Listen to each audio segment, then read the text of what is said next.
আমি বহুতো দেখা পাওঁ যে ল'ৰা ছোৱালীবিলাকে ভালকৈ ইংৰাজী উচ্চাৰণ কৰিব নোৱাৰে বা কোনটো আলফাবেট বা কোনটো আখৰ ক'ত থাকিলে কি উচ্চাৰণ হয় এইবিলাক নাজানে বা ভালকৈ বানানো কৰিব নোৱাৰে। এইটো হ'ল ল'ৰা ছোৱালীৰ মেইন অসুবিধা, এইটো হ'ল মেইন নেগেটিভ পইণ্ট।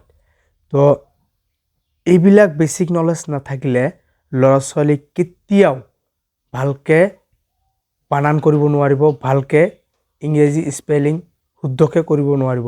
এইবিলাক বস্তু ল'ৰা ছোৱালীয়ে নাজানা থাকিলে কেতিয়াও ভালকৈ ইংৰাজী ক'ব নোৱাৰিব, ভালকৈ বানানো কৰিব নোৱাৰিব, লিখিবও নোৱাৰিব।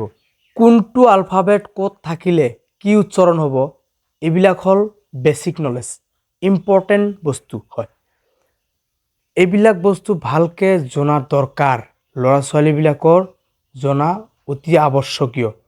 সেইকাৰণে আপোনালোকক কৈছোঁ যাতে আপোনাৰ ঘৰৰ ল'ৰা ছোৱালীবিলাকে যাতে ভালকৈ শুদ্ধকৈ ইংৰাজী ক'ব পাৰে বা উচ্চাৰণ কৰিব পাৰে, বানান কৰিব পাৰে বা শিকিব পাৰে, শিকাৰ কাৰণে সহায় কৰি দিব।